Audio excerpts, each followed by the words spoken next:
At first, you may not believe this. And honestly, that makes sense.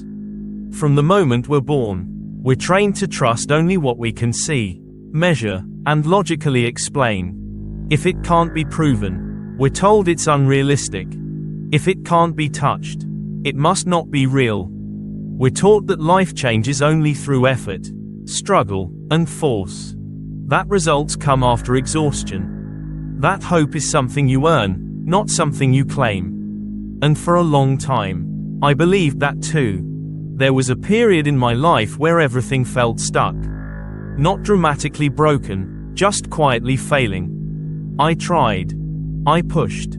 I kept going. And yet, nothing seemed to move. One failed attempt after another. Effort without reward. Hope shrinking little by little. Not all at once, but slowly. Almost politely. That kind of exhaustion is dangerous. Because it doesn't scream. It whispers. It shows up late at night, when the noise stops and you're left alone with your thoughts. When the world feels small. When your dreams feel distant. When even optimism feels like work. And that's where I found myself. Sitting in silence. Not angry anymore. Not even desperate. Just tired. And in that stillness, something unexpected happened. A question appeared. Not loud. Not dramatic. Just a quiet thought that felt almost unfamiliar. What if the problem isn't the world? What if the thing that needs to change is me? That single question didn't fix anything instantly. It didn't bring money, success, or relief overnight. But it cracked something open. Because for the first time, I wasn't asking how to change my circumstances. I was questioning the position I was standing in. Think about it for a moment. Most of us spend our lives trying to rearrange the outside. Jobs, people, timing, conditions. Without ever questioning the state we're operating from internally. We say, if life changes, then I'll feel better. If things improve, then I'll believe. If I see proof, then I'll relax. But what if that order is backwards? What if the world isn't responding to your effort, but to your identity? That question stayed with me. And the more I sat with it, the clearer something became. I had been living as someone who was waiting. Waiting for proof. Waiting for permission.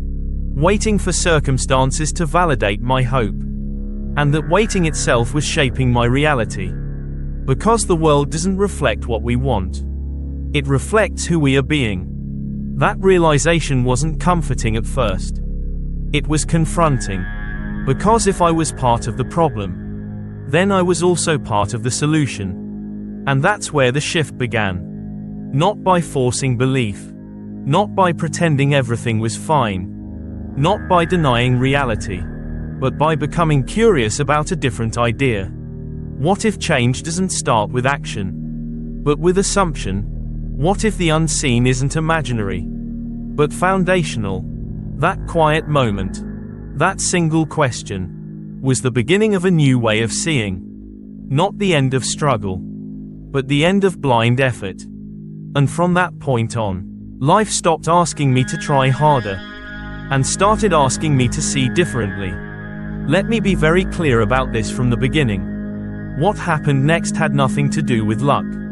It wasn't about intuition. It wasn't about choosing the right numbers, the right day, or being in the right place at the right time. Because if it were luck, it wouldn't have happened 8 times. And if it were technique, I would have lost it the moment I stopped trying. But that's not what happened. What changed my life didn't come from the outside at all. It came from something far quieter and far closer. I didn't discover a system. I didn't master a strategy. I didn't unlock some secret formula hidden from the rest of the world. I discovered a phrase. And I know how that sounds. A phrase sounds small. Almost too simple to take seriously. But this wasn't a phrase spoken to the world. It wasn't said to money, numbers, or circumstances. It was spoken inward. To the unseen. To the field beneath appearances. to my own consciousness. Because here's something most people never realize. Reality doesn't respond to words. It responds to states. You can say the same sentence 1,000 times and get nothing. Or say it once from the right state and feel everything shift. At first, I didn't even believe the phrase would work. I whispered it quietly, almost casually. There was no excitement, no fireworks, no expectation of immediate results. But something happened the moment I said it. Not outside, inside.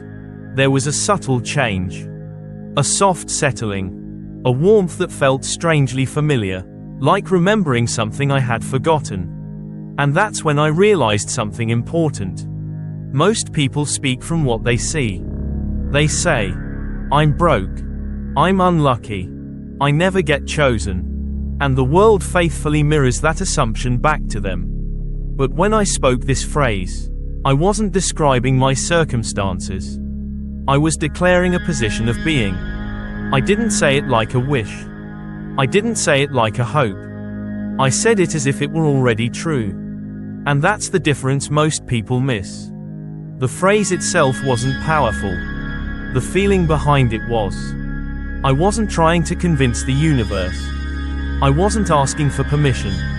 I wasn't negotiating with reality. I was aligning with a version of myself that already existed. Because creation doesn't start when something shows up on the outside. It starts the moment you accept something internally as finished. Night after night, I returned to that phrase. Not forcefully, not desperately, with quiet assurance. And slowly, something shifted. What once felt like imagination began to feel like memory. What once felt impossible began to feel normal. And when that happens, the outer world has no choice but to reorganize. I didn't chase results. I didn't watch for signs. I didn't ask, is this working? I simply entered the state of someone who already knew. And here's the truth most people don't want to hear. It wasn't the repetition that mattered. It was the acceptance. The moment your inner world accepts something as real, the outer world begins to move, quietly, slowly, inevitably. The phrase was only a doorway. The real power was the feeling of completion that followed it. And once that feeling became familiar, once it felt natural, what came next didn't feel like a miracle.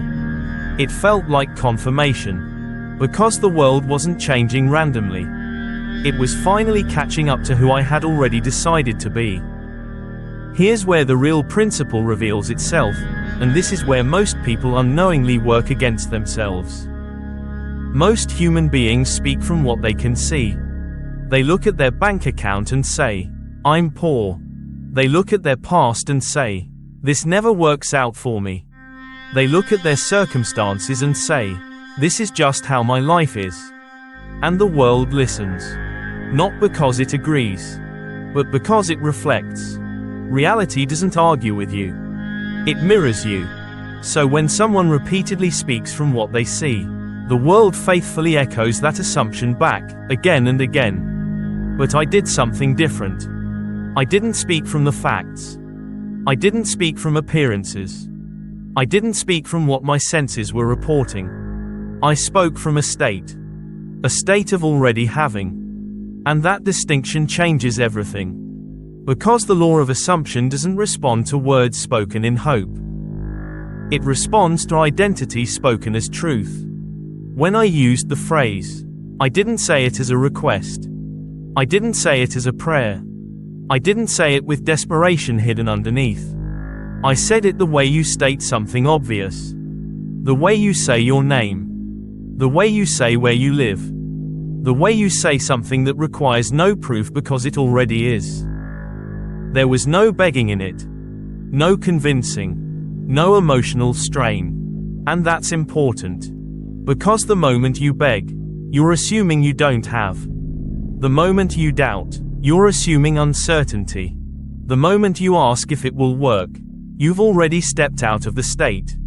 Instead, I spoke from calm certainty. Not excitement. Not adrenaline. Certainty. And slowly, something subtle happened inside me. My imagination began to feel more real than my circumstances. Think about that for a moment. Most people allow their senses to dominate their imagination. They say, "I'll believe it when I see it." But the law works in reverse. You see it because you believed it first. When imagination becomes more convincing than the facts, when the inner picture feels more solid than the outer noise, the world has no choice but to reorganize itself. Not instantly, not magically, naturally. Because reality is not a creator, it's a responder. It responds to the position you occupy within. I wasn't pretending nothing was wrong. I wasn't denying my circumstances. I simply refused to let them define me. And that's the core of the law of assumption. You don't fight the world. You don't try to overpower it. You change your standpoint. You stop saying, "This is what I see, therefore this is who I am." And you start saying, "This is who I am, therefore this is what I will see." That shift doesn't feel dramatic at first. It feels quiet, grounded, almost ordinary. But ordinary is powerful. Because once something feels normal internally, it becomes inevitable externally. And that's when things begin to move without effort. People show up. Opportunities appear. Doors open that you didn't even know were closed. Not because you chased them, but because you stopped standing in the state of lack. This is the principle most people skip. They try to change outcomes without changing assumptions. They try to speak new words while living in an old identity. But the law doesn't respond to what you say occasionally. It responds to who you are consistently. When imagination becomes more authoritative than your senses. When your inner conviction outweighs external evidence. The world rearranges itself quietly. Not to impress you, but to match you. This is where everything truly shifted for me. When I stopped thinking about the result, and started thinking from it. Most people imagine winning. They picture it like a distant event. Something that might happen one day if everything lines up just right. But that mindset keeps the desire in the future. And whatever stays in the future, stays out of reach. I didn't imagine winning the lottery. I imagined being someone who already had. That distinction may sound subtle, but it's everything. I wasn't standing outside the experience, hoping it would arrive. I was standing inside it, living from the end.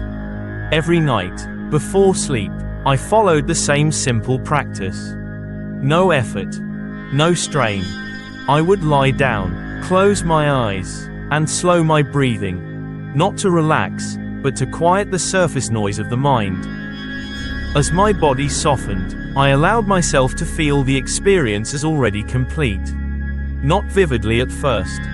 Not perfectly. Just honestly. I felt the ticket in my hand, not the details. Just the weight of it. I noticed a gentle vibration in my chest, not excitement, but a calm sense of arrival. I felt joy, yes, but more than that. A deep peace. The kind of peace that comes when something is settled. And then I spoke one phrase. Not loudly. Not emotionally. Just softly, as a statement of fact. I did it. Those 3 words became my bridge. They carried me from hoping to knowing, from wishing to remembering. Because that's what living from the end feels like. It doesn't feel like anticipation. It feels like memory. When you live from the end, you don't rehearse how it will happen. You don't ask when it will arrive. You rest in the assumption that it already has. That's why this works best before sleep. In that moment, the mind is open. The boundary between imagination and identity becomes thin. And whatever you feel is true in that space sinks deep. I didn't force belief. I didn't argue with doubt. I simply returned to the feeling, night after night, until it felt familiar. And when something feels familiar, it becomes natural. That's when the struggle disappears. I wasn't trying to manifest anymore. I wasn't performing a technique. I was being the version of myself who had already succeeded. Being the one for whom the outcome was no longer a question. And here's something important to understand. The words, "I did it," weren't magical. They worked only because they matched the feeling behind them. If I had said them with tension, they would have meant nothing. If I had said them with doubt, they would have collapsed. But said from calm certainty, they anchored me in the state. Over time, that state followed me into the day. I walked differently. I spoke differently. I stopped scanning reality for proof. Not because I was suppressing doubt, but because the answer already felt settled. And when the result finally appeared, it didn't shock me. It felt expected. That's another sign of living from the end. When something arrives and it feels normal, that's when you know it was created long before it showed up. Because the world didn't surprise me. It simply caught up. And that's what living from the end truly means. Not imagining a better future, but occupying a finished reality. Until this is where many people misunderstand manifestation and unknowingly weaken it. They believe the power is in the words. They repeat affirmations over and over, hoping that repetition alone will create change. They speak positive phrases, while inside, nothing truly shifts.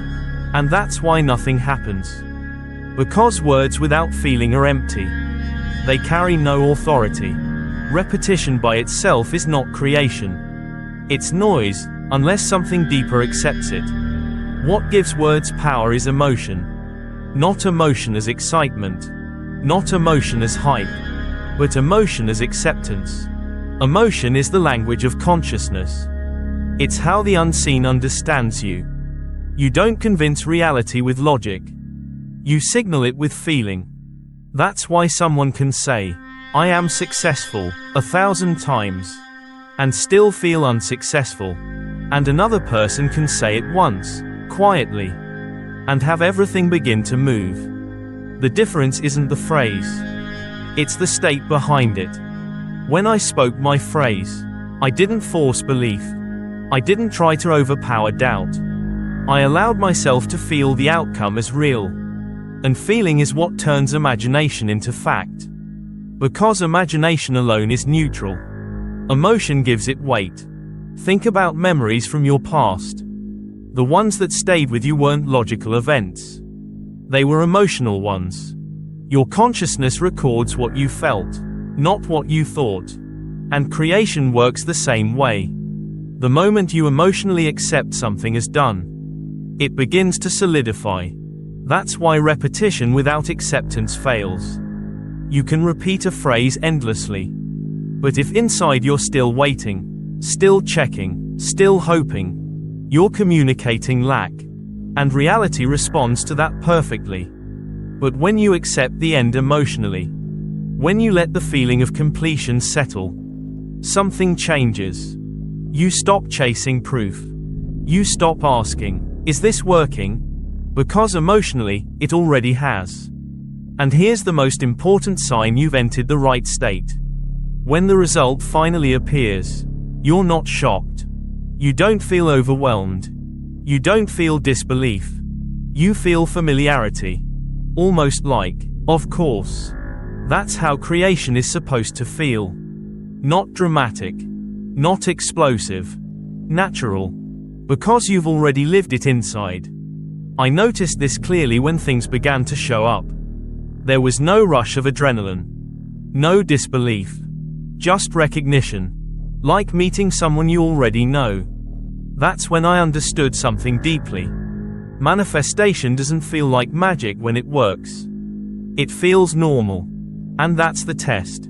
If the idea of having your desire still feels intense, urgent, or emotionally charged, you're still approaching it from the outside. But when it feels calm, when it feels settled, when it feels ordinary, you're inside the state. And from there, effort disappears. You're no longer trying to create. You're allowing creation to reveal itself. So if you take anything from this part, let it be this. Don't focus on saying the right words. Focus on feeling the right reality. Because feeling is not a reaction to results. Feeling is the cause. And once your emotional world aligns with the end, the outer world follows quietly, inevitably, and without resistance. Not because you forced it, but because you finally spoke the language creation understands. Outer world has no choice but to reflect it. Here's the moment where this understanding becomes truly liberating. This law was never about money alone. Money was just the doorway that made it obvious. Because once you see how this works in one area of life, you begin to recognize the pattern everywhere. The same principle applies to love, to health, to peace of mind, to freedom, to joy, not as separate goals, but as states of being. Most people spend their lives chasing what they want. They chase money. They chase love. They chase security. And the chase itself keeps the desire just out of reach. Because chasing assumes you don't have. And the law of assumption responds perfectly to that identity. I realized something that changed everything for me. You don't receive what you pursue. You receive what you assume yourself to be. That's why effort alone feels exhausting. You can work endlessly toward something and still feel like you're pushing against an invisible wall. Because the real shift doesn't come from doing more. It comes from being different. When it comes to love, for example, most people say, "I'll feel whole when I find the right person." But that places wholeness in the future. Instead, the law asks a different question. Who would you be if you were already loved? How would you speak? How would you carry yourself? What would you stop tolerating? The same applies to health. Instead of fighting illness, instead of obsessing over symptoms, what changes when you begin to assume the identity of someone who is already well?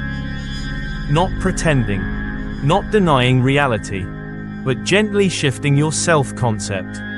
Because your body listens to your inner narrative. Peace works the same way. Peace doesn't arrive when everything outside is perfect. Peace arrives when you stop waiting for permission to feel settled. Freedom doesn't come from circumstances changing. It comes from no longer feeling defined by them. This is why assumption is more powerful than effort. Effort is external. Assumption is internal. And the inner world always leads. I used to believe success required constant striving. Doing more, proving more, becoming more. But the moment I changed my assumption, everything softened.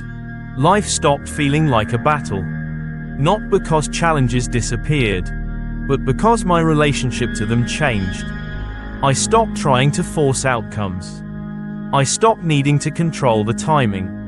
I began asking a different question. Who am I assuming myself to be right now? Because that question determines everything. If you assume struggle, life mirrors struggle. If you assume ease, life begins to cooperate. If you assume lack, reality confirms it. If you assume abundance, opportunities appear. Not all at once. Not dramatically. But consistently. This law doesn't respond to intensity. It responds to consistency of identity. That's why becoming matters more than chasing. When you stop pursuing peace and start being peaceful. When you stop looking for love and start living as loved. When you stop working for freedom and start thinking from freedom. The outer world reorganizes around you. Quietly. Naturally. I want you to notice something important. When a desire feels heavy, urgent, or distant, it's because you're still standing outside of it. But when it feels light, normal, unremarkable, that's when you've stepped inside the state. And once you're inside, effort becomes unnecessary. Because you're no longer trying to get somewhere. You're already there. This is the heart of the law of assumption. Not forcing life to change, but allowing it to reflect who you have decided to be. You don't chase outcomes. You embody them. And the moment that shift becomes natural within you, life follows. Not because it has to, but because it always does. There is a moment every single day that most people overlook. Yet it may be the most powerful creative window you have. It's the moment right before sleep. Not when you're fully awake. Not when you're already unconscious. That quiet space in between. In that state, your consciousness softens. Your critical mind loosens its grip. And your imagination opens naturally. This is not spiritual poetry. This is how the mind actually works. When you're about to fall asleep, you're no longer defending old beliefs. You're no longer analyzing or resisting. You're receptive. And whatever you accept as true in that moment sinks deep. That's why this space is a creative gate. Not because you force anything, but because you don't. Before sleep, I didn't try to visualize intensely. I didn't replay scenes over and over. I simply returned to the phrase. And the feeling behind it. Softly. Gently. As if I were reminding myself of something already known. And I paired it with gratitude. But this is where most people get it wrong. This wasn't gratitude for something coming. Not gratitude for a future event. That keeps the desire distant. This was gratitude for something already real inside. There's a huge difference between thank you because I hope this happens and thank you, this is already part of me. One speaks from waiting. The other speaks from completion. When gratitude comes from the state of having, it stabilizes the assumption. It tells the subconscious, nothing is missing. And the subconscious listens. I would lie there, breathing slowly, letting the day dissolve. Then I'd feel the quiet satisfaction of already having received. Not excitement. Not relief. Just calm appreciation. The kind of gratitude you feel for something that's settled. Like knowing your rent is paid. Like knowing you're safe. Like knowing something is handled. And I'd fall asleep there. Not trying to make anything happen. Not watching for results. Resting. That's important. Because sleep seals the state. What you fall asleep feeling becomes the tone you wake up with. And over time, that tone becomes identity. I noticed something shift when I began doing this consistently. I woke up calmer. More grounded. Less reactive. Not because my life had suddenly changed. But because I had. The inner pressure was gone. And when pressure leaves, resistance leaves with it. This is why the moments before sleep matter so much. You're not planting ideas in effort. You're planting them in acceptance.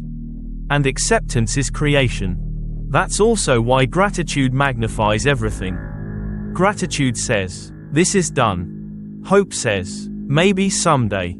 Only one of those produces movement. If you struggle to feel gratitude, don't force it. Just ask yourself gently, if this were already true, what would I appreciate about my life right now? Let the answer be simple. Let it be quiet. And let it carry you into sleep. Because whatever you plant in that softened state will grow. Not overnight. Not dramatically. But inevitably. This is how the unseen becomes visible. Not through effort, but through alignment. The night is not just for rest. It's for creation. And when you learn to enter sleep feeling fulfilled instead of waiting, life begins to meet you differently. Because you're no longer asking the world to change. You're teaching it what to reflect. And it always listens. There comes a moment when you stop wondering whether you're doing it right. Not because you've received proof, but because something inside you has settled. And that moment is the clearest sign you've entered the right state. You stop feeling impatient. The urge to constantly check disappears. You're no longer searching for signs, numbers, coincidences, or reassurance. You stop measuring time. Not because you've given up, but because the waiting itself no longer makes sense. When you're truly in the state, the question, is it working, doesn't even arise. Because emotionally, it already has. one of the first things you'll notice is what's missing. The tension leaves. The urgency fades. The inner pressure to control outcomes softens. You're no longer trying to push life forward. Instead, there's space. And in that space, something else appears. A quiet joy. Not excitement. Not adrenaline. Just a gentle, unexplainable sense of well-being. You may catch yourself smiling for no reason. Feeling lighter without knowing why. More present. This joy isn't waiting for results. It is the result. Alongside that joy comes calm. A steady, grounded peace. Not the kind that depends on everything going right, but the kind that exists even when nothing outside has changed yet. Because the change has already happened where it matters. Inside. And then there's the most important sign of all. The feeling of, it's done. Not something you repeat to convince yourself. Not a thought you try to hold on to. It's just there. Like knowing your name. Like knowing where you live. No effort required. And here's something important to understand. When the physical result finally appears, it won't shock you. There will be no rush of disbelief. No dramatic reaction. It will feel natural. Almost ordinary. You may even think, of course. That's because you've already lived it internally. You've already accepted it emotionally. The outer event is simply catching up. Many people think manifestation should feel explosive when it works. But real creation feels familiar. That's how you know it wasn't forced. I've seen this pattern again and again. When something still feels intense, urgent, or emotionally charged, it's not finished inside. But when it feels calm, neutral, and normal, that's completion. And this is where many people accidentally sabotage themselves. They notice the calm and think they've lost interest. They mistake peace for lack of desire. But peace is not disinterest. Peace is alignment. It means the desire has moved from longing to identity. You're no longer asking for it. You're living as it. This is the state you don't fall out of easily. Because there's nothing to maintain. No effort. No vigilance. Just presence. So if you're wondering where you are in the process, don't ask the world. Ask yourself. Do I still feel the need to check? Or do I feel quietly certain? Do I feel pressure? Or do I feel ease? Those answers will tell you everything. Because the moment you stop trying to manifest is usually the moment manifestation is already underway. And when it arrives, it won't feel like a miracle. It will feel like recognition. Like life saying, yes, this was always meant to be. That's how you know. You're not waiting anymore. You let me end this by sharing the most important realization of all. Because this story was never really about winning. The greatest reward was not the lottery. Not the money. Not the numbers lining up. The real prize was the awakening of creative awareness. Because once you see this, you can never unsee it. Life is not happening to you. It has never been against you. And it has never been random. Life is responding to you. Every experience, every pattern, every repeated outcome is an echo. A reflection of something first accepted within. This is where true responsibility begins, not as blame, but as power. Every word you speak, every feeling you return to, every belief you quietly carry, is a silent command shaping what comes next. Not dramatically, not instantly, but inevitably. That's why this was never about a magic phrase. The phrase had no power on its own. You are the power. The words were simply a doorway. A reminder. A way back to who you already are.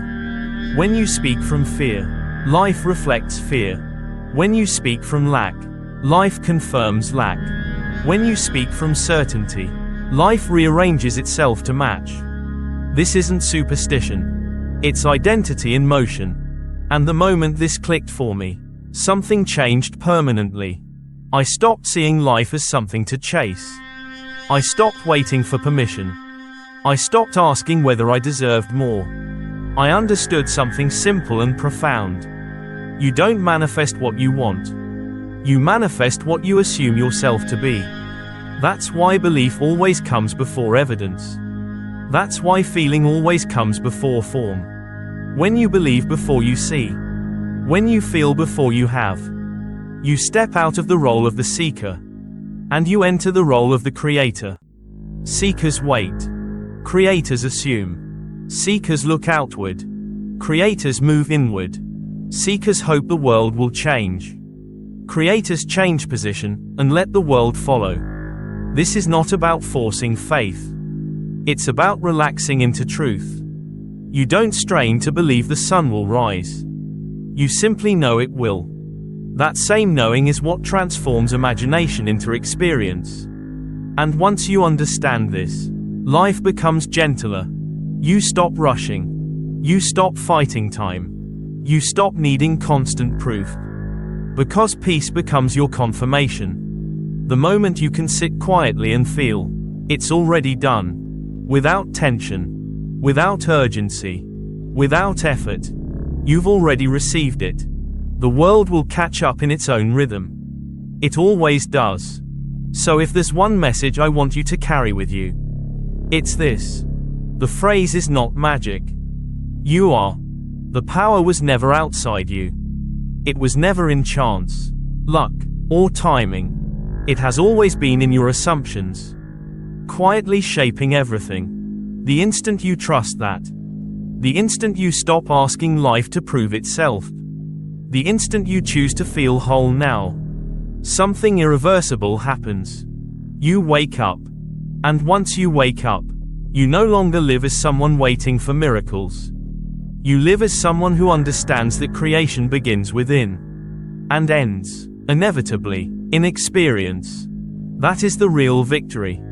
Not winning something outside yourself, but remembering who you've been all along.